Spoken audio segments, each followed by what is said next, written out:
Good afternoon, HASP scholars, those in our classroom and those out in Zoom land. My name's Tom Glover, and I'm the coordinator for today's class on climate change migration. Our presenters this afternoon, Sheri McWhirter and Lindsay Moore, represent departures from most of our HASP class presentations in a couple of respects. First, we have two presenters, as you see, instead of just one. And secondly, both of them are journalists, as opposed to speakers who typically are in academic business or government, or in some cases, hobbyists. Both Sheri and Lindsay are employed by MLive, which is a news source for a group of 8 newspapers in the state of Michigan. It was formerly known as the Booth Papers. Now, this includes the Grand Rapids Press, and the two of them collaborated on an article that appeared in the press on Sunday, January 1st of this year, under the headline, "Will Everybody Move Here?" as you can see on the screen. Well, like any well-crafted headline, it kind of piqued my interest as I read their article, and I thought that their journalistic approach to the subject would make for an interesting HASP presentation. Lindsay holds a BA in journalism and sociology from Indiana University. She has served as a business reporter for newspapers in Arizona and Indiana, and currently works as a statewide reporter for MLive. And her specialty is labor, housing, and business trends. Sheri McWhirter is a climate reporter for MLive and has covered environmental issues for most of her 20-year career. She holds a BS in mass communications from Southern Illinois University and has been granted fellowships in environmental journalism institutes at Michigan State University and Ohio universities. As always, we ask you to turn off your cell phones, and set them on vibrate during the presentation. Also, please hold your questions and comments for the Q&A time at the conclusion of the presentation. So with that, I'll turn the microphone and the camera over to Lindsay and Sheri. Thanks so much. Well, thank you so much. We are very pleased to be here, and our presentation is going to actually start with a Great Decisions video, because we thought that it set up the worldwide topic of climate migration very well, and then we can talk about what it means here in Michigan. Thank you, ladies and gentlemen, for joining us for this 8th and final topic in the Great Decisions Masterclass. Today, our attention turns to climate migration. As we look at the global system, there are several regions of the world that we consider to be pressure points for the migration of people for a variety of reasons. In our hemisphere, people traditionally move to the north into the United States and Canada, from Africa and the Middle East, especially into Western Europe, and those people in Southeast Asia who feel the need to move oftentimes go to Australia or New Zealand.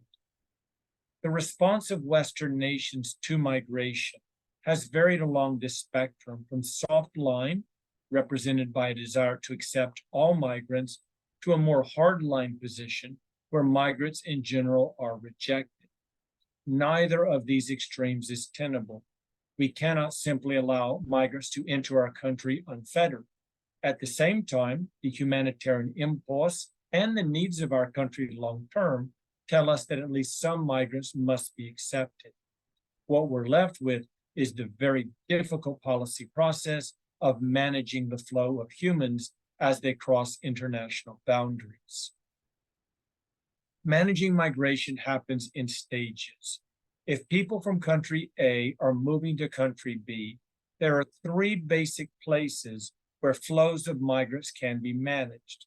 The first is in the sending state itself. If the situation there is dire, a lack of economic opportunity, a brutally repressive regime, or general insecurity, investments can be made in country A to lighten or alleviate the number of people who might decide to leave. The next opportunity to manage migration is on their way to their desired country. We can have people move to third parties, providing countries with support necessary so that they may house on a permanent or temporary basis those who have decided to leave country A. And finally, we can focus on policies here at home. Once a migrant reaches our borders, how do we treat them, handle, and process them? On what basis do we accept them? And on what basis do we reject them from entry into the country? Migration falls into broad categories, voluntary and involuntary. Someone who leaves their country voluntarily is probably doing so to find a better job, to join family members abroad, and to enjoy the freedoms allowed in that targeted country. Involuntary migrants are looking for any job because there is not one back home, and they're oftentimes bringing their family with them, flying to safety, as opposed to the devastating situation in their country of origin. Oftentimes they're escaping danger. The challenge of climate migration is that it crosses this broad boundary. Both voluntary and involuntary migrants are oftentimes leaving home because of climate change in their country of origin. Let's look at ways to differentiate migrants. As you see here, there are a number of people seeking safe refuge or better opportunity abroad. We could apply one standard. What is in our best interest? Of these migrants, which have the job skills, the language skills, or any other determination that we apply that makes it in our interest to accept them. In so doing, we identify a subset of the larger migrant pool to allow into the country. On the other hand, we could ask what is best for the migrants themselves. What do they need to find safety and security? And in so doing, we identify a different subset of the migrant population. It may be that some migrants, two in this example, qualify both for what is best for us and is best for them. So where do we draw the lines? Do we allow this group into the United States? Do we focus instead on that group? Or do we limit ourselves only to those migrants who need to enter the US and reflect our best policy priorities? What is politically possible is an intervening variable because politics is deeply divided over how to handle migration policy. About a decade ago, the so-called Gang of Eight, these are senators from both the Republican and the Democrat Party that formed a small coalition to develop a policy on migration they believed was acceptable by both political parties. In 2023, the Gang of Eight is dead. There is no middle ground. You either accept migrants or take up a position of rejecting them all. It was Ronald Reagan in the 1980s who said, "I believe in the idea of amnesty for those who have put down roots and lived here, even though some time back they may have entered the country illegally." That was a soft line approach to migration that enjoyed bipartisan support in the US Congress, even though it opened up the floodgates for migration moving forward. While it was billed as a policy of one-time application, amnesty sent the signal to people far and wide that if they arrive in the US, even illegally, put down roots and stay out of trouble, they will be awarded a green card and a path to US citizenship. When NAFTA was signed in 1994, merging the economies of the United States, Mexico, and Canada, there was broad bipartisan agreement on migration. Both Democrats and Republicans agreed at the same level as to whether migration strengthened the country. The divide between the two political parties began around 2006 and has broadened dramatically since. NAFTA, a driver in this debate, largely resulted in a wedge between the political parties to the extent that America in 2016 was ready for a populist candidate who promoted building a wall to keep out Mexican migration. When we ask people today what really matters to them heading into the next election, climate change and migration, today's topics, rank fourth and fifth respectively. It is only when we combine them into climate migration that they climb the ladder to the point of being equal to the global pandemic. Today, there are three main considerations before we think about U.S. foreign policy. We'll look at and define climate migration, consider the cause and effect of migration, and then finally consider climate change itself. Climate migration happens when natural disasters cause people to leave their homes. 21.5 million people each year migrate because of natural disasters. The vast majority of them are internally displaced, meaning they leave their homes and villages, but they stay in country.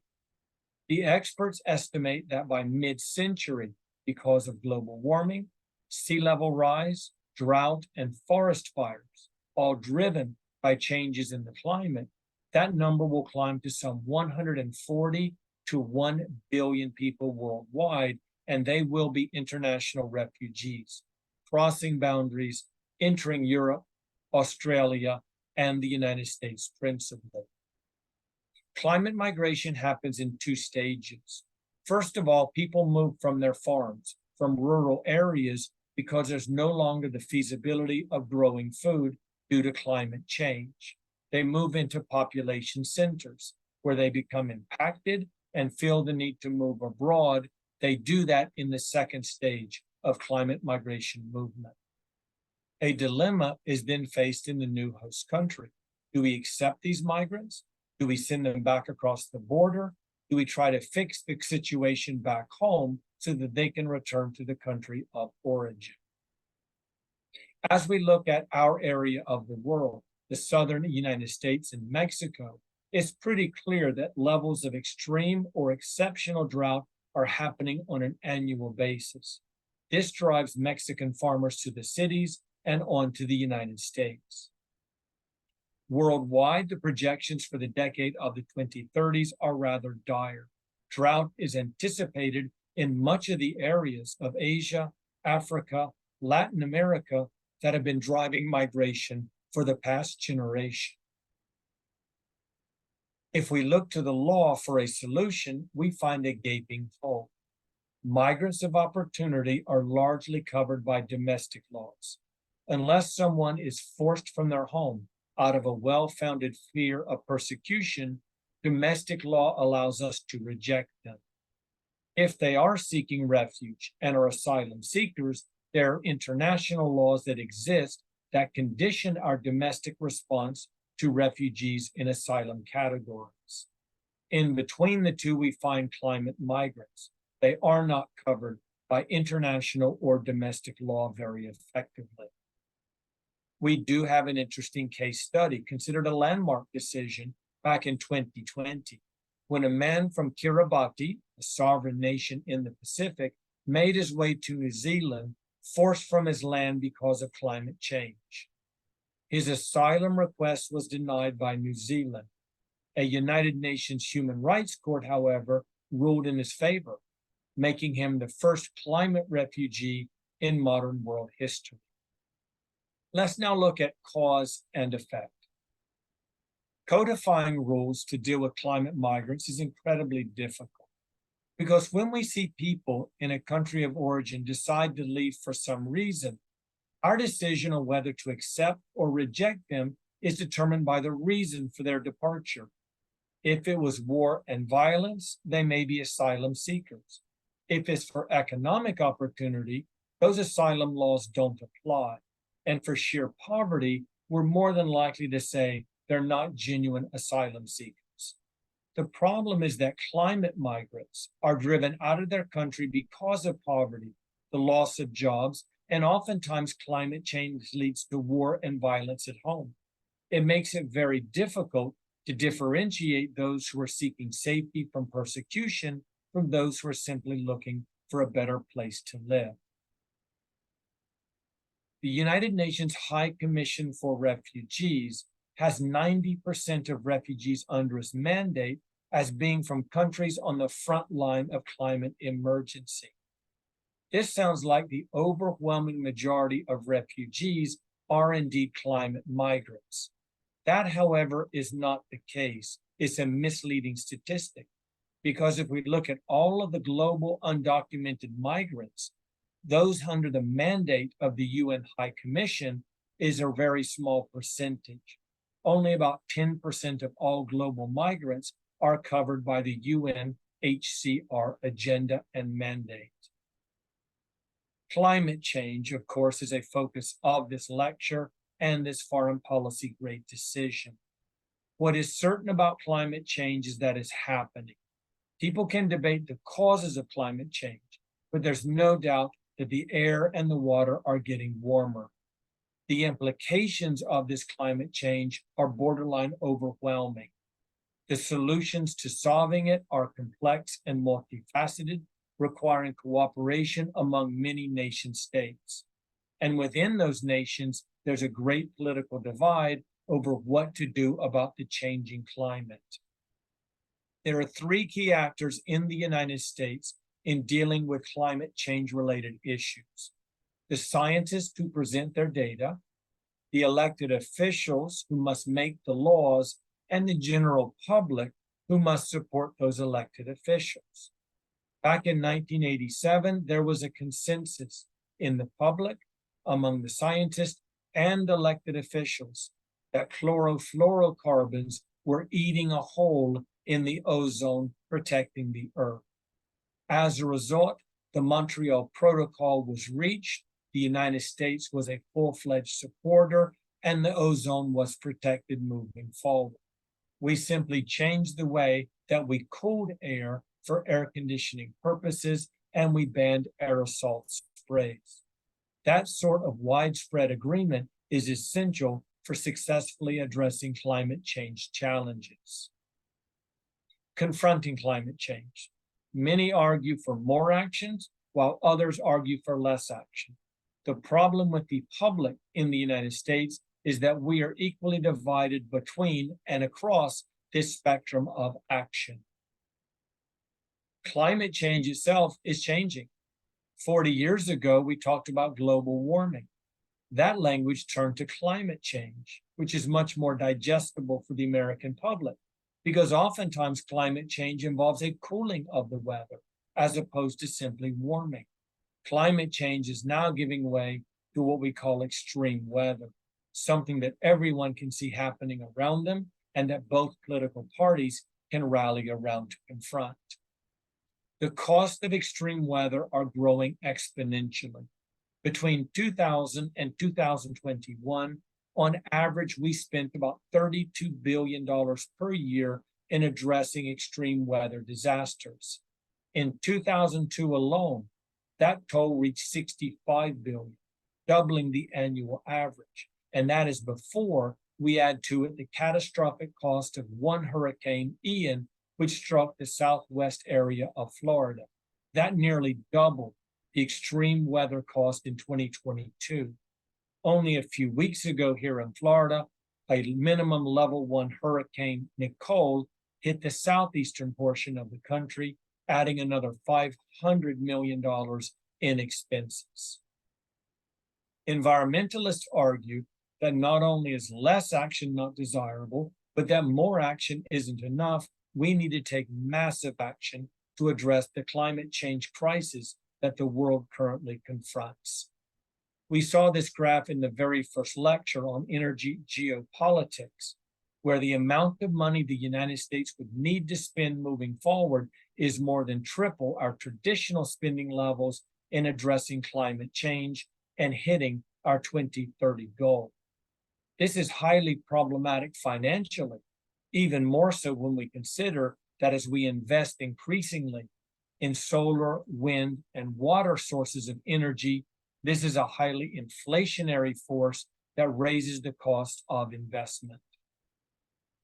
We now turn our attention to foreign policy options in addressing climate migration. Not that long ago, our focus was on a slowly changing climate. Now we realize the changes have accumulated to the point that we have to reverse climate change. International accords have addressed this issue in places like Paris, Kyoto, and Rio.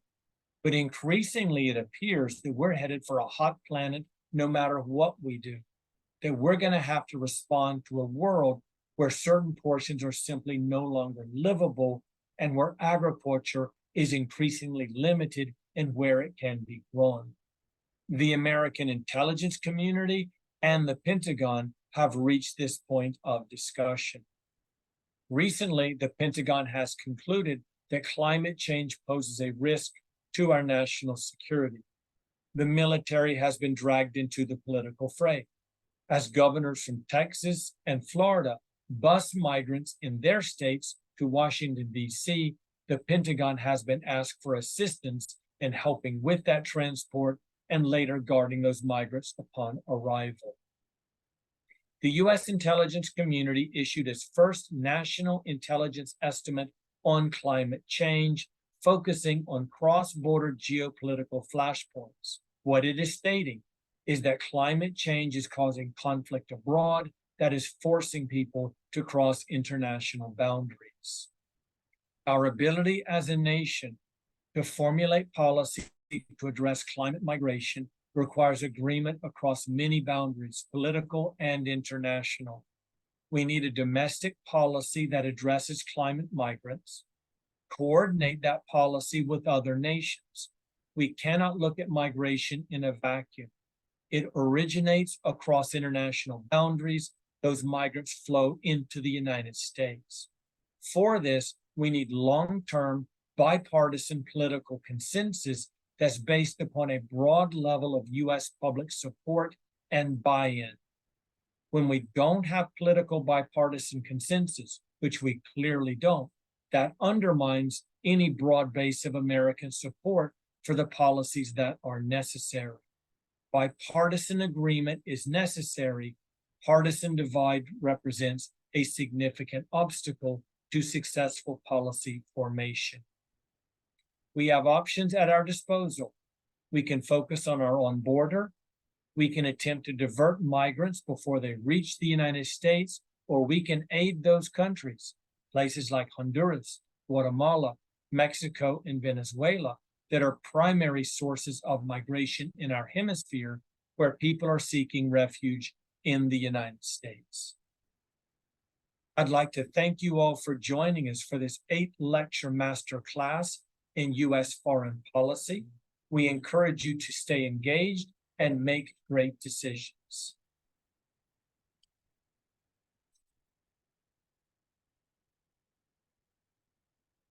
That gave us a very broad, light and cheery view of what's happening, right?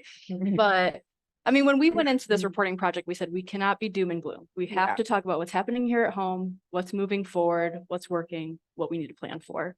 So take a breath, right? Because I feel like that was a lot. Yeah, it's a lot. It's a lot. It is a lot. So But we focused on Michigan and the Great Lakes region. And so that's what we wanted to talk about in the context of the global phenomenon of climate migration. Basically, Michigan, we're a climate haven in a rather rapidly warming world. And we asked the question, will everyone move here? My expectation is that they will. We don't have to build anything. They're going to move here. There are some skeptics since our project was published. I've seen several articles come out and say, oh, Michigan's not a climate haven. We have climate change here. We're not a climate haven. Well, that's a little disingenuous. Yeah, we have climate change here. It's happening everywhere. It's real. It will continue to happen. And even climate havens like Michigan and the Great Lakes are going to experience it. It's a very bitter reality that some places on this planet, like the gentleman said, are going to suffer worse consequences of the accelerating climate crisis than other places. There will be climate losers. There will be climate winners. Michigan is going to be a climate winner. But it doesn't mean that climate change is not going to happen here. As you can see in this photo of Grand Rapids, that is wildfire smoke blowing in from Canada. And we can expect that to happen a lot more frequently because climate change is real and it's going to continue to happen. Merriam-Webster's definition of the noun haven is a place of safety or refuge. But I'd like to draw your attention specifically to the second definition, a place offering favorable opportunities or conditions. That is precisely what Michigan is going to be as climate change accelerates. We've got more water. We've got a lot of undeveloped land. It's going to be better here than it's going to be in a lot of other places. I had a nephew who just moved to Phoenix, and I cannot fathom why.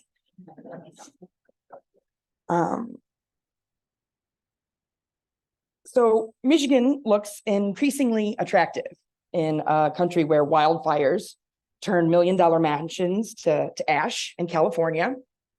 Intensifying hurricanes sink homes along Florida's coasts.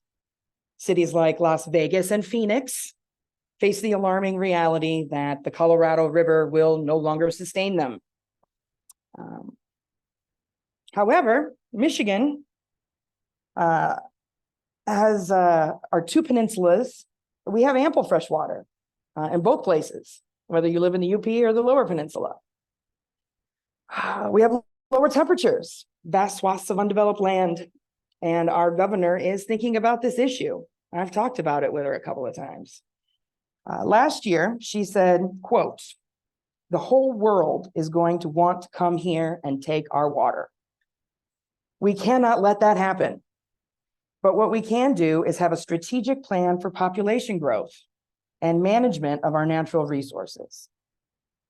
So experts warn that unless Michigan starts planning for those eventual climate migrants who are going to come here, the expected influx of people might bring a bunch of problems with them. We can expect sprawl catering to the affluent, spikes in housing prices, congested traffic. I mean, it goes on and on. And- Let Lindsay tell you about. Yeah, Similar. and I jump ahead. Maybe go back. Oh, yeah, no, we were going to play the video and then Oh, you were going to talk about I'll the let migrants you and you hear from some of the folks that we talked Yeah. to first, because the time is now. These folks are coming, and I can say that with certainty because we spoke to them. And so we wanted to share that with you first.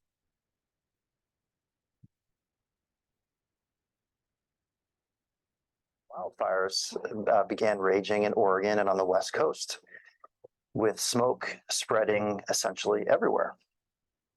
Yeah, and the wildfires got within about 8 blocks of, or the evacuation line for get ready, you might need to evacuate, was within 8 blocks of our house, which we had never experienced before. For a full week, we could not leave our house. The authorities said, do not go outside, because the air quality level was the worst in the world. As my husband was looking at where might we go, where would we drive to, we realized we couldn't really escape it. There wasn't like a driving distance place that we could go. So then we thought of Amiel's hometown here, Ann Arbor, and decided to get on a plane and fly out here. When we arrived here and I was getting a rental car at Detroit Airport, and opened up the window and felt the fresh air coming in, I felt just an incredible sense of relief. And it was while we were here for a few weeks that each of us separately started to say, what would it be like to move to Ann Arbor? I mean, from a climate perspective, I would happily trade the wildfire and smoke for some incredible thunderstorms and incredible rain, which affects people's lives, absolutely. But it's a completely different reality. So from a climate perspective, great. And yeah, I mean, we're a year here. We've been building friends. The kids have made friends. We're, getting integrated into the community and feel like we've had a warm reception here. About 2 years ago, we were thinking about what our next move would be. This is during the pandemic when everyone's kind of reassessing everything. And we came up with, we really wanted to live somewhere that was beautiful, somewhere that was affordable, and somewhere that would weather climate change maybe better than other areas. So basically looking at the whole United States, because Logan works remote, and at the time I worked remote too. So we felt like, well, we could move anywhere, with that criteria. Where were we ending up? And the internet was saying, hey, you want to move to the Upper Peninsula. we had been here before when we used to live in Milwaukee. We went to Pictured Rocks, as everybody does, and we're like, oh my goodness, this place is stunning. So truly what we did was draw like a 6-mile radius in around the entire Upper Peninsula, anywhere that there was water, and then put in our cap and, you know, just kind of waited for the right property Yeah. to come online. And this was it. Yeah. We haven't even scratched the surface of the hikes and the nice outdoor adventures to take, and there's nature everywhere, wildlife everywhere. Yeah, it's perfect. Absolutely. Michigan is a climate haven for a few reasons. We have many features that make us a desirable area, from our kind of more mild climate to the fact that we are not proximate to the coastlines. So the coastlines tend to experience a lot more extreme weather patterns.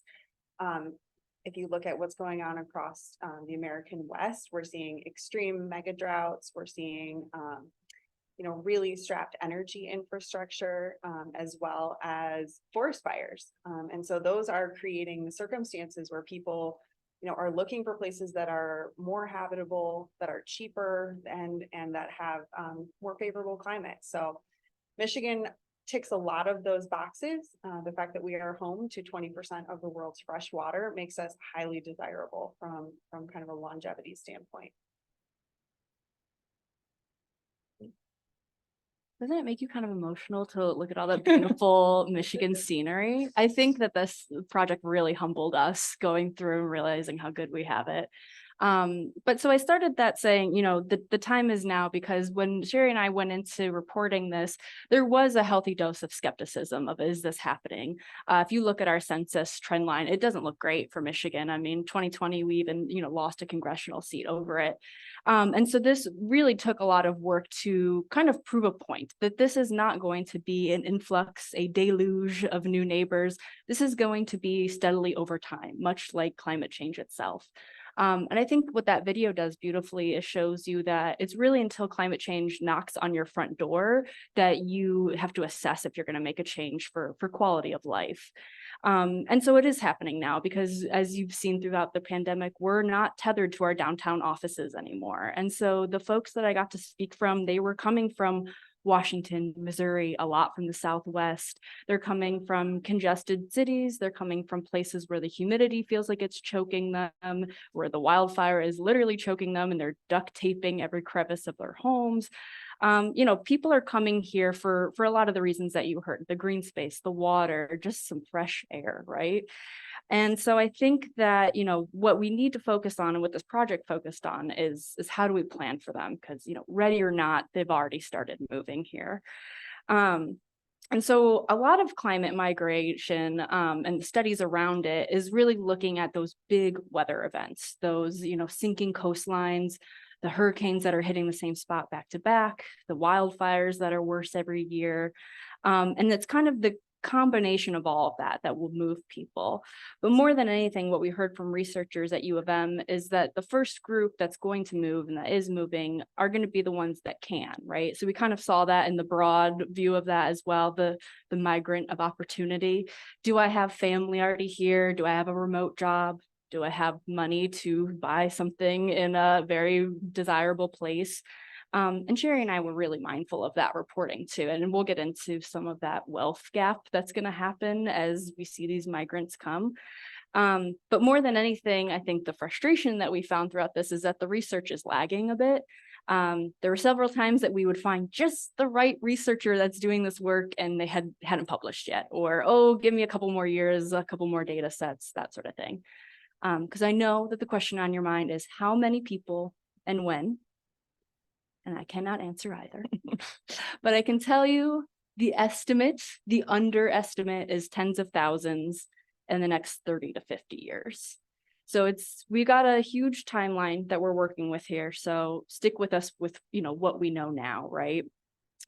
And so I guess in that way, we talked about coastal areas and rising sea levels, the kind of extremes that we're seeing.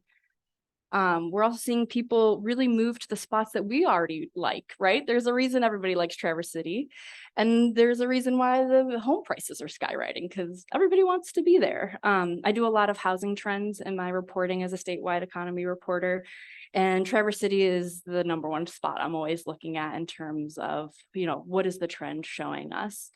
It's the second fastest county, second only to Ottawa County. You guys may be feeling that as well. I heard some of you talking about elbow room. And so a lot of that is already at play, and we're seeing that, the real estate bidding wars that happened. I mentioned that we were very cognizant of, what does this mean to see modest homes go on the market for $500,000 or more? And what does that mean for, boxed out local workers? I do a lot of labor reporting, and a lot of the seasonal folks that you love to see and are serviced by, they can't live, in these tourist spots that we all like to visit. So again, what does this mean when more people come? And those were the questions that we were asking throughout this. I'm not a politician. I do not have a policy answer for you, but we sure did ask our politicians. And something else that I think really struck us throughout this is that they're looking for a certain kind of lifestyle. Again, that was really the emotional piece of this, that we felt so lucky all of a sudden that so many people were coming for what we already had. But that I love this quote, that they don't have gobs of family money to live this way. And so we saw a lot of that in this, and talking to people that came, and a lot of them were respectful of that too, that we know that we're coming into your backyard. How do we assimilate? We talked to folks that were a little bit nervous about having new neighbors as well. But moving forward, how do we plan for this? And a really key part of community planning is going to be that housing. I mentioned affordable housing is the strong asterisk on that. And also just the denser development. I know we get nervous when we talk about dense development, but it's really about planning smarter, right? That we can't have this urban sprawl happening. Ottawa County is actually a really great example.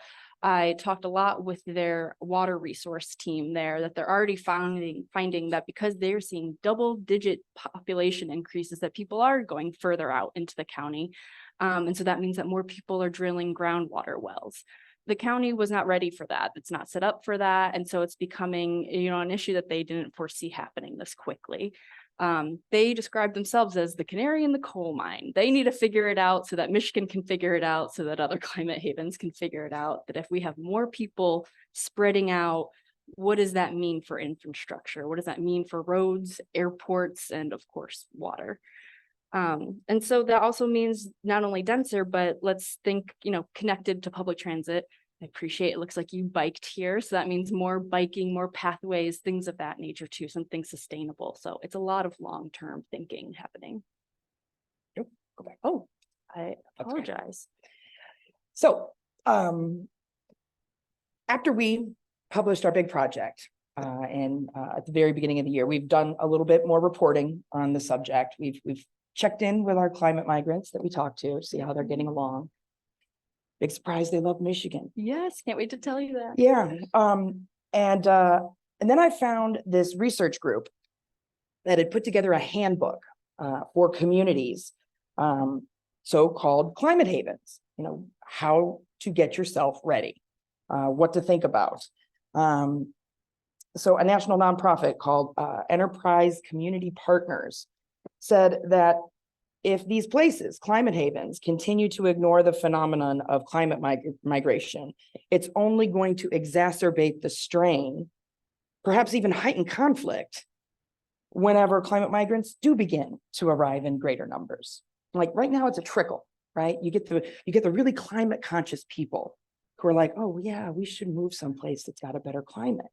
Eventually, there's going to be enough tornadoes and enough hurricanes and enough wildfires that more people than just those that have an adequate financial supply are going to feel the need to move. And if we don't plan for it, the only people who are going to be here will be those who have priced out all the rest of us. I have seen several articles about Michigan being a climate haven over the last 5 or 6 years. Most of them, not all, but most of them read like a tip sheet for the 1%, right? This is where you want to buy property. And we didn't want to do that. we wanted to talk about what does Michigan and Michiganders who are here now, what do we need to do to make sure that Michigan looks like Michigan in another 20, 30, 40, 50 years? I'm a transplant myself, admittedly. My family moved from Illinois in 1989 to Traverse City. And I fell in love with Michigan. I have been a Great Lake kid ever since. And the idea for this project was kind of born out of, I don't want to see the Michigan that I have grown to love turn into Breckenridge from coast to coast. We've got to think about it now. And it's not saying that it's got to take the number one spot of everything that we should be thinking about at all times. No, but we need to think about it. Our communities need to think about it. We need to start planning for it. And that's why I wanted to tell you all about it. Michigan's worth protecting, if you ask me. Yeah, we're very excited about the engagement. I mean, again, back to the Great Decisions video, that the public is piece of the triangle, right? That throughout our reporting, we did ask our elected officials, and yes, Gretchen Whitmer gave, a very public statement about it, but does her team have a climate arm? No. Do most local governments? No. We really found these pockets of nonprofits and municipalities banding together to do this work. And I do think that the path forward needs to be more collaboration. We were really excited and honored that the Great Lakes Council reached out to us after this. And so they represent not only Michigan, Wisconsin, parts of Canada, New York. I'm trying to think of all of everything that touches there. And so they're thinking like this. And it's exciting to see people thinking on that crossroads of economics and environmental and protecting, like Sheri said, protecting what we love so much. Yeah. Michigan's got a big target as a climate haven. If you want to know the truth, Ontario's probably got it worse. They'll probably have more people. So investors, get over to Ontario. All right. Does anyone have any questions for us? Oh, okay. Tom has a microphone for us, which we're told is hooked up to all the Zoom PA and earpieces. So.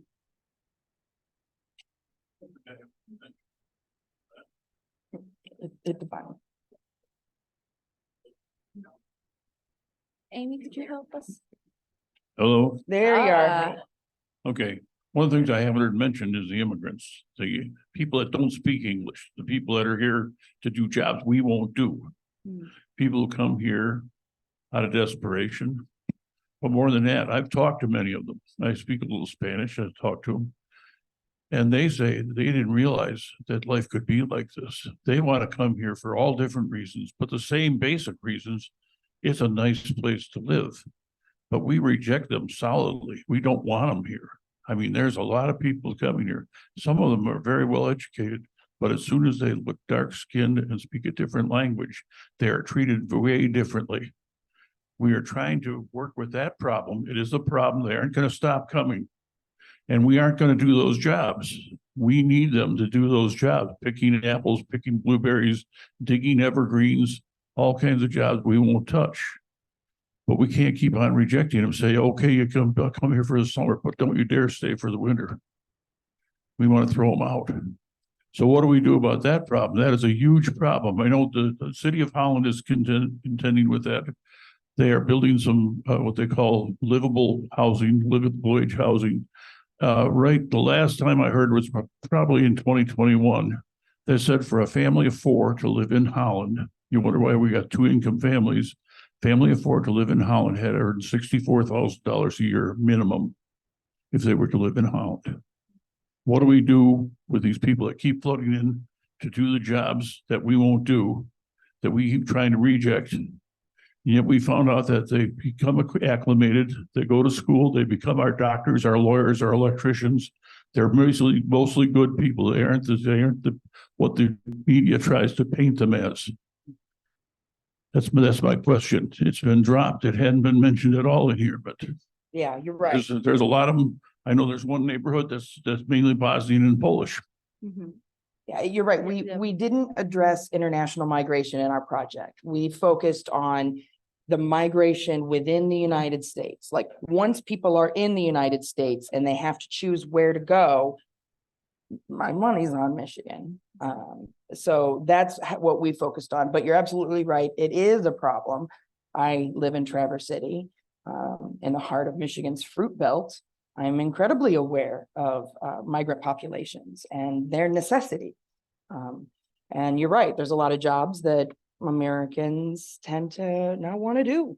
And without our migrant workers, they won't get done. I would suggest we let more people in to do the jobs that aren't being done. But that is an issue for your politicians.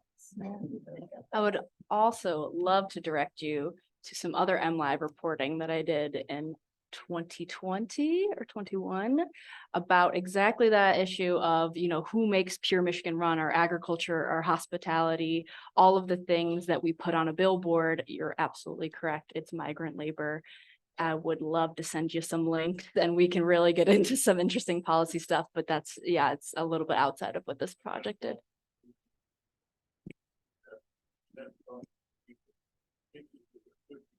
Mhm.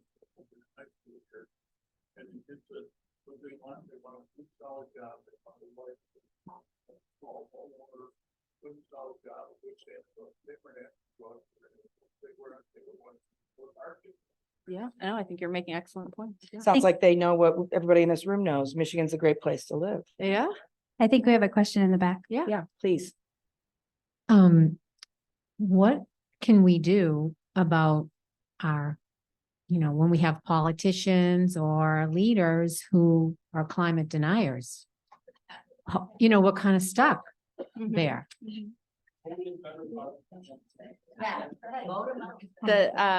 Voting, I would say, is right up at the top. I don't know, in terms of action items, I would say to find the groups that are doing the work that aligns with you, to give them your time and attention.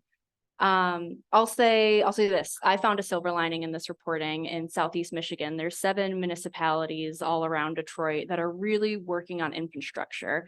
We see constantly on the news, right, that Detroit roads are flooded. And we know that part of Michigan's version of climate change will be heavy rainstorms. And so, the source I was talking to said, no, we do not all speak the same political language. Many of these people won't use the word climate change with me, but they can all see the real value in, we need infrastructure that promotes population growth, because that's something that resonates with everyone, right? That we see that the schools, the jobs, we see that that's going unfilled census to census. And so who will kind of carry the torch to make sure that we fix this from the ground up, so that we consistently become a desirable place to live, not just on the beautiful, Lake Michigan, but in all these pockets of Michigan.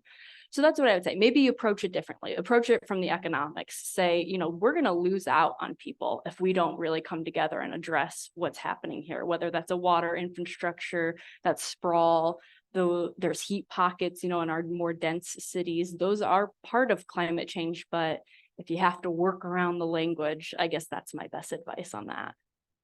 We have a couple of questions from online. I'll just ask both of them. So one is, can you identify other climate havens within the United States? Okay. And the second question was about, I'm going to reword it here, but it has to do with the fact that insect life and climate change. So more ticks and mosquitoes being tied to that. And is that something that Michigan's going to suffer from? So 2 questions there. Can you give them the definition of a climate haven? I realize that. Yeah, well, we kind of Yeah. did earlier. Yes, other climate havens in the United States, they're all around the Great Lakes. Duluth, Buffalo, they call Detroit a climate haven because it's got ample room for population growth, because it's had such terrible population decline. So it's got plenty of room. Anywhere on the Great Lakes, whether in the United States or in Canada, these are going to be real winter zones. We've got enough water. We're far enough away from the intense wildfires of the West. We're far enough away from the coasts that we don't have hurricanes. What we will have are stronger storms. We're going to have heavier rainfall. We're going to have stronger storms. When I was born, I was born in Southern Illinois. It's like the tail end of what the tornado alley was, right? Well, a year and a half, 2 years ago, there was an F3 tornado in Gaylord, Michigan. Okay, Tornado Alley is moving. So the people who've been living in Tornado Alley are dealing with this a lot more frequently. You're not going to want to, I mean, I wouldn't want to. So yeah, there are other climate havens. It's not just Michigan. It's just, we look really, really good, right? There's nowhere in Michigan that's not, you know, we're very close to water, and being prepared for stronger storms and heavier rainfall, that's something we can do. You know, we can improve our electrical grid so it doesn't collapse every time we have a big storm. We can start burying our power lines underground. We can start doing more community power projects so that we don't have to rely on power coming from one location. There's a lot of things we can do, but we're not alone. We're not the only climate haven. We just happen to be the very best one, if you ask me. And then the second question was Insects. insects. Well, we're going to have more ticks, but overall we have less insects, a whole lot less insects. There was a time where you couldn't drive across the Upper Peninsula without stopping every 2 hours to clean the windshield because you couldn't see through it. Now you can spend a whole week on vacation up there and not even bother when you fill up your gas tank. We've had a real problem with insect collapse, and that's directly connected to climate change and you know, changing cycles of insect hatches and temperature changes. So yes, but there will be more ticks. That's one thing we will have more of. More of the ticks, and particularly the kinds that carry Lyme disease.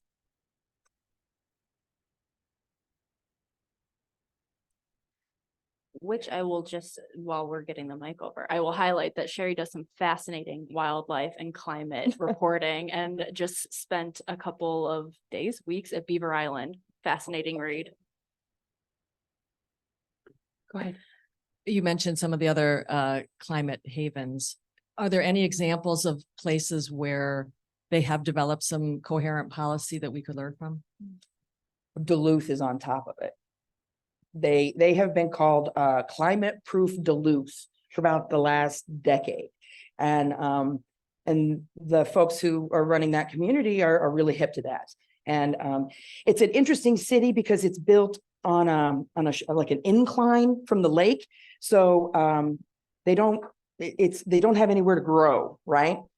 So their surrounding areas, they're working with their surrounding bedroom communities to help grow, and they're very focused on that. Duluth, we could learn a lot from Duluth. Yes.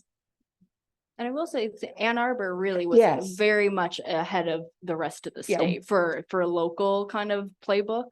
We were pretty impressed with what they had to offer. Yeah, precisely. Within Michigan, if you want to know the communities that are thinking about it most, Ann Arbor, Traverse City, Grand Rapids, Ferndale. These are the communities that are really thinking about it. Doing because there's a lot of things that we can do from small scale climate action things to larger scale, like, hey, you know what? I could build a housing complex that caters to blue collar workers. Just people don't. We haven't yet. We need to on the double. First of all, since you mentioned it, shout out to fabulous Ferndale. We used to live there. Oh, All right. My question, well, actually, I have several, but I'll just ask one at this point, which relates to the second part of the first sentence you quoted from Governor Whitmer, either move here or try to take our water. And it seems to me, in a lot of respects, it's a lot easier to pipe water from the Great Lakes to the Southwest than it is to relocate entire populations to the state of Michigan. So I'm wondering if beyond things like the Great Lake Compact and that kind of thing, there's any attention being paid to the possibility that the rest of the country may overrule the Great Lakes states and say, doesn't matter what you want, we need your water, so we're going to take it. That is an incredible concern. A lot of people are worried about it. There's a really good book on the topic called Great Lakes Water Wars by a man named Peter Annin, A-N-N-I-N. He's out of Wisconsin. And yes, they want our water. They wanted our water for decades. They've been talking about it since I was a kid. But we do have the Great Lakes Compact. And there's some, I get some relief in knowing that they've done the math and it wouldn't necessarily be easier to pump the water all the way out there and get it over the Continental Divide. It would take a lot of energy. And right now, the thing is energy efficiency, using less energy. So the idea of using a whole gob of energy to pump water to people who want to have lawns in the middle of the desert is not practical. So if people want our water, they're going to have to move here. And really, it's up to all of us to make that so. We've got to make sure it's the fight's not over. You're right.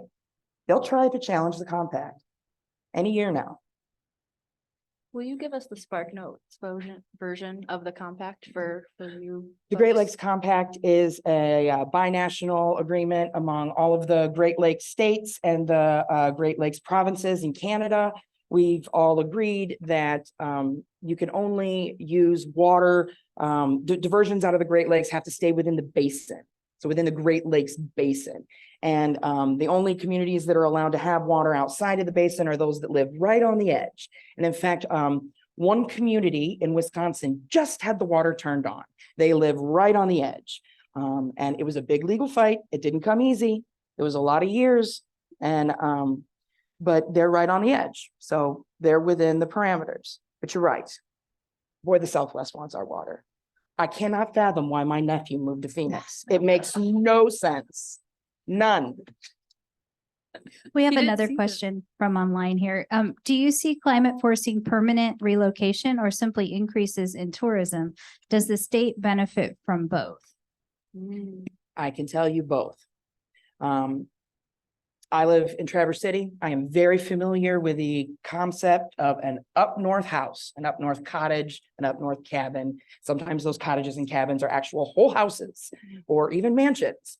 And we saw during COVID, when everybody was working from home, a lot of people moved to their second homes. If they could work from home, they work from where they like to be more, and they like to be up north at their vacation property more. And so, yeah, we're going to see more tourism, lots more tourism. That's okay. They can bring their money and leave it with us and we'll spend it happily. That's been the philosophy of Traverse City for decades. But yeah, there will be more permanent. People will want to stay here permanently, just like Emil and his wife. You know, they were escaping the smoke because it was literally gagging them. They were just looking for a temporary vacation, right? And then while they were here, they're like, Michigan's okay. So we may have been losing population as a state over the last decade, 15, 20 years, but I just don't think that that's going to last. I think that it's going to turn around. And I base that off of my knowledge of how climate change is progressing. We have time to stop the worst of the catastrophes if we get started right now. If we reduce our emissions right now, we can hold off the very worst of it. But the gentleman who spoke in that first video is right.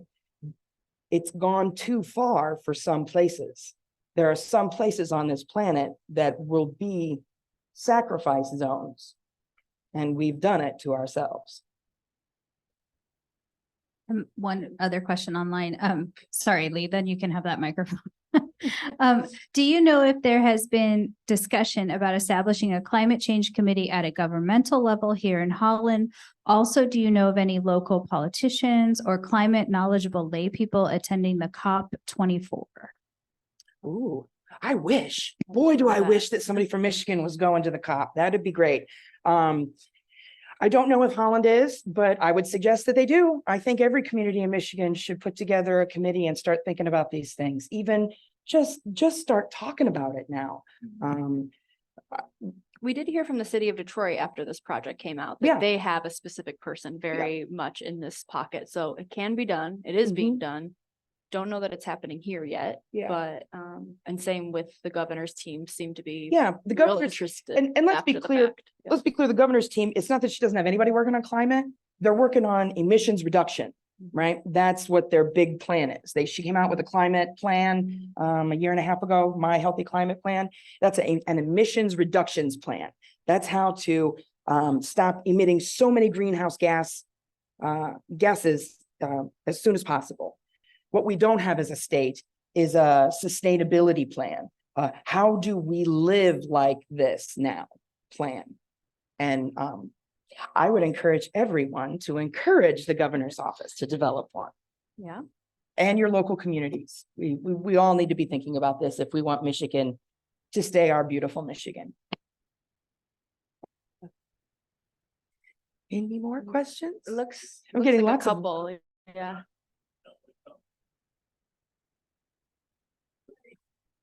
Okay, you've heard from me before. Mhm. We're talking about urban sprawl earlier and how it takes care of things. And we all like to eat and we all like our farmland protected. Michigan has some of the best farmland in the world.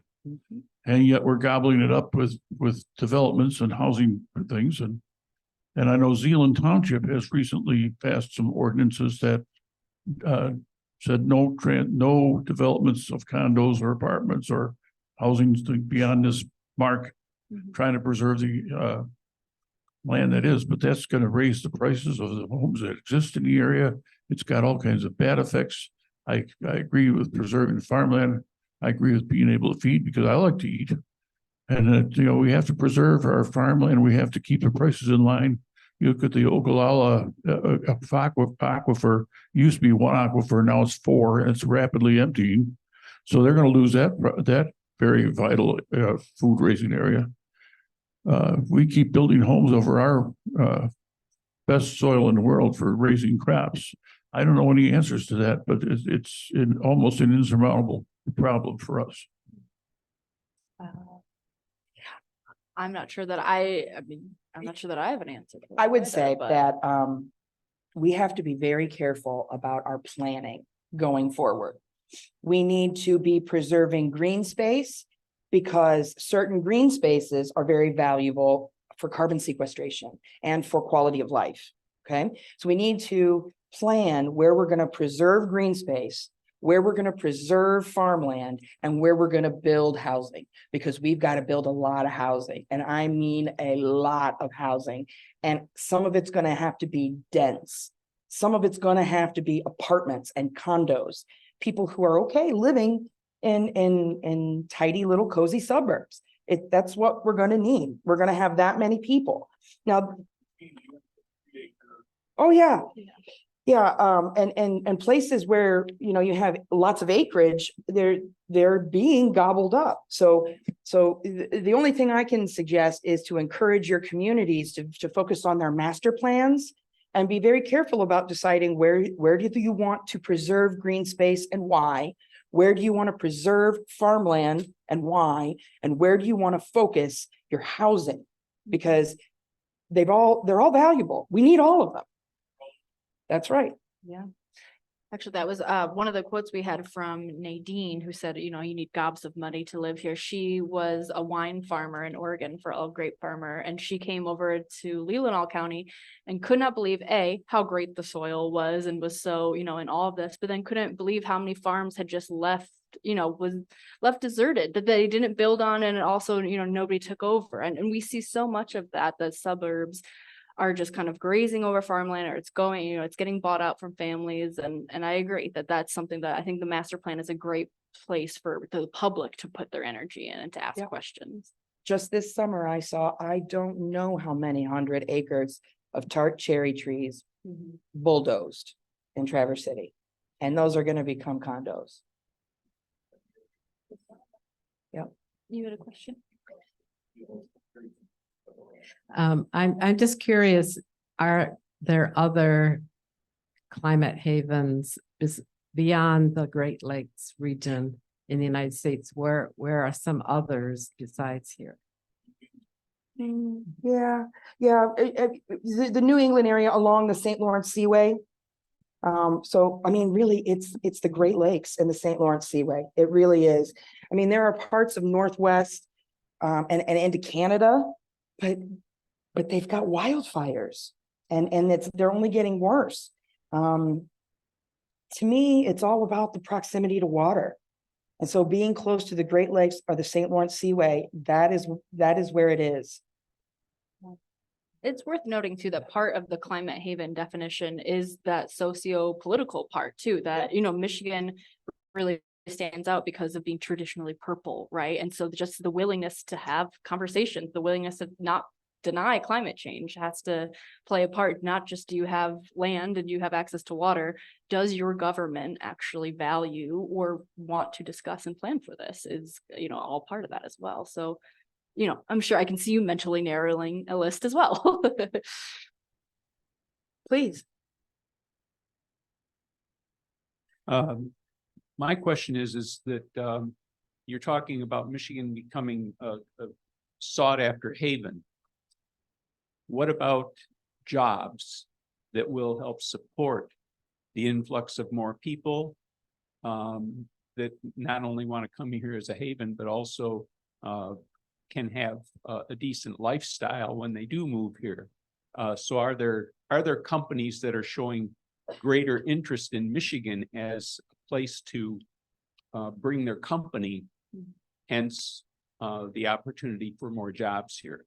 Yeah, I love that you asked this question because again, this was not supposed to be doom and gloom. There is some positive to having this many people come here. I'll start first with, we had mentioned short-term rentals, and I get that that is a messy kind of, we're going through the growing pains of that right now. But I'm currently reporting out a story about, the local economy of a Muskegon, for instance, how that has really been boosted by having more people come to that area. So, I've been on the phone for a couple of days now talking to cleaners and maintenance and lawn and snow removal, all the people that maintain the, exterior of that. That's a small piece of the puzzle, right? You asked about companies. That is actually part of what got Sheri and I talking offline about this. Was I was talking with the Michigan Economic Development Corporation, and they used climate winter as part of their pitch in big company proposals. Now they tell companies, come here because your employees will have a better, quality of life, but also our insurances will be better. You can't insure a building as well that might get flooded or pushed out to sea or burnt down. And that's a real thing that we're seeing in corporate real estate right now, is that, although the personal income tax is probably better in Florida, companies are slowly moving out for that reason because they can't insure, large your entire business, right? So that's a huge part of it. Sustainable jobs is always a piece of this economic puzzle of, I just went through reporting on the UAW and that labor movement that's happening and that transition to EV. What does that mean for jobs in Michigan as we transition into a new phase of that? There's a lot of pieces to that, and there are positives to this. And, like I said, the folks at the MEDC are thinking like that. They're putting their Pure Michigan signs in other states on purpose to come, not just for gleaming water, but for all the reasons that you just asked. So yes, it is not a total, zero-sum game, net negative, that we're all going to have new neighbors and it's going to suck. It's not going to, that's not the message that I hope you take away from this. This has potential for a huge economic boost if we plan for it, is the underlying message after every sentence. Yeah, I wanted to point out two things to what you said, is that when a bunch of people move here because it's nicer here, we're going to have a big increase in talent, right? We're going to have a bunch of smart people who are looking to be in a better climate zone move here. And that should help fuel job creation. But but Michigan also has a really interesting opportunity right now. We are on the cusp of this renewable energy explosion, right? The whole world is gonna go renewable, and we have an opportunity to really grow businesses in that technology realm. And given Michigan's history as, you know, the automotive industry, how in you know, I just don't see that Michigan not being able to do it. You know, I just think that Michigan could really take this opportunity and run with it. We could have our own little renaissance, economic renaissance here in Michigan on the renewable energy and the electric vehicle sector. We just have to do it. I mean, before somebody else does it first. Right. I mean, Yeah, well, you all have LG in your backyard as an example. Yeah, I'd like to make two quick comments, two very different ones. I appreciate your pointing out that people are anxious to talk about energy efficiency, but reluctant to talk about climate change. And it is certainly true here in Holland. You know, Holland has a really progressive mayor who pushed a really progressive energy efficiency program. Yet he says to me, Don, I will never say the words climate change. I have no idea what's up with that, but it's not a way to move forward. I guess I do have an idea, because when he proposed some zoning law changes to allow for more density, got horrible pushback and was not able to push those policies through.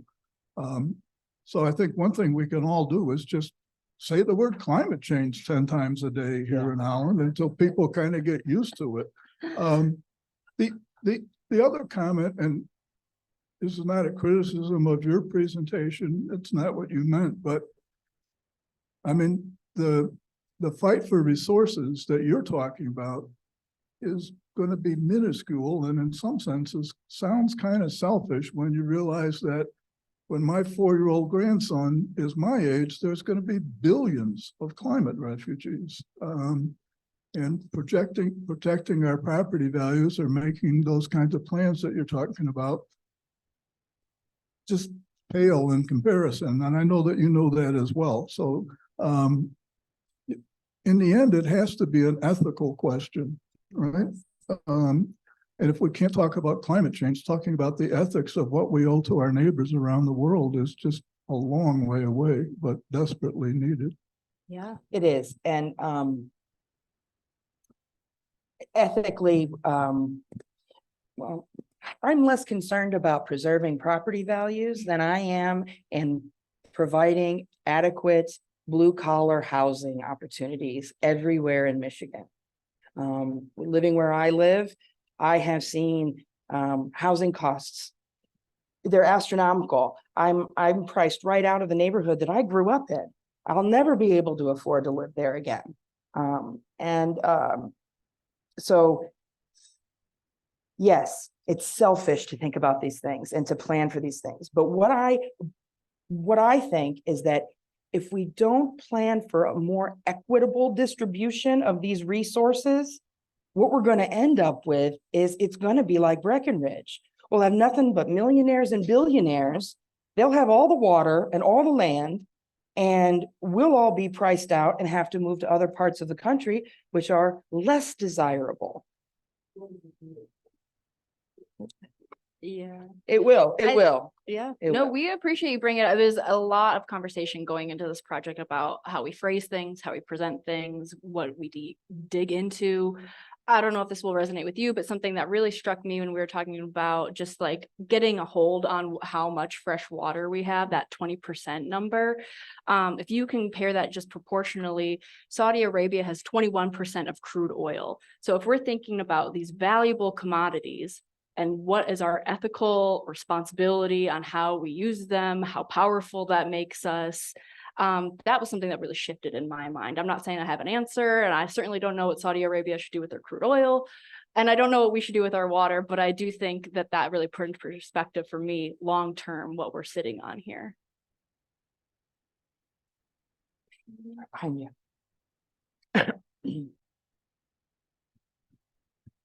For those that have an interest in learning about climate change, there have been 2 past presentations to HASP classes by Dr. David Carroll from Western Michigan University, very much in depth the science behind measuring climate change and the existence of climate change. And he is giving a 3rd presentation during the upcoming winter semester of HASP. And that presentation will be about not only climate change, but tipping points, things that we're rapidly approaching where the reversal of climate change will be almost impossible. So he'll be presenting tipping points with regard to climate change, and that will be this winter semester during the HASP class semester. Major kudos to you all at HASP, by the way. We were really stoked to be asked, and I really appreciated that your engagement was this high, that we have so many people in the room and online. To put out a project telling people that it's a climate haven and there's going to be naysayers, it's really satisfying a year later that people want to have this conversation with us. I really appreciate this opportunity to learn more, and all of the classes that people goes to. But I have this one thing to say. Please make the effort to find out what the position of each of the people who are running for election in the area wherever you live. Find out what their opinions are and vote accordingly. But get out and vote. We here in Ottawa County know that very few people voted in the last election. So once you have an opinion, find out the opinion of the people running for election and vote accordingly. That's good advice, no matter when you're talking about. We have one question from online. Can you just describe what COP24 is and why it's so important? Why we might want to be writing a governor about it? Yeah, it's an international meeting of nations and scientists to talk about the status of climate change in the world and the status of actions. It's where we've had international accords to agree to try to limit global warming to a certain degrees, like in the Paris or Kyoto or Rio. So that's where those meetings happen. They have them every year. Do you know where the 24 one is going to be? Oh gosh, I don't. The last one was Scotland. That's what Google's for. Don't worry. Yeah. Okay. But there are ways to engage with that, even if you can't go. There are lots of things that you can watch online. A lot of the presentations. It's they do it kind of like a TED Talk. So you can watch a lot of the things. I was just going to recommend, TED Climate was just here in Detroit that Sheri and I got involved with too, and covering. A lot of those videos are online. That was some really interesting information, and a lot of local Michigan folks were there talking about what they were doing in their individual cities and municipalities.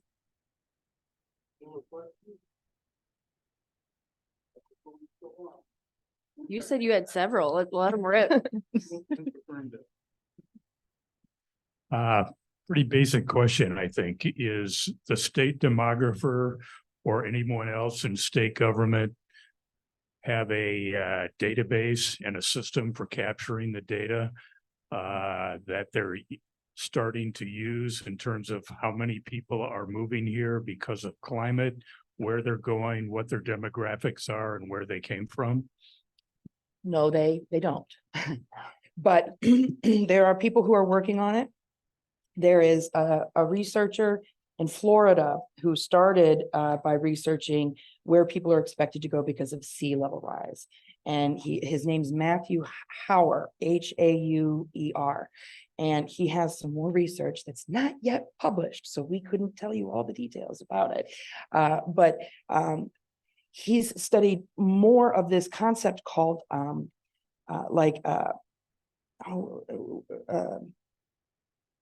gravity migration. That was the term, gravity migration.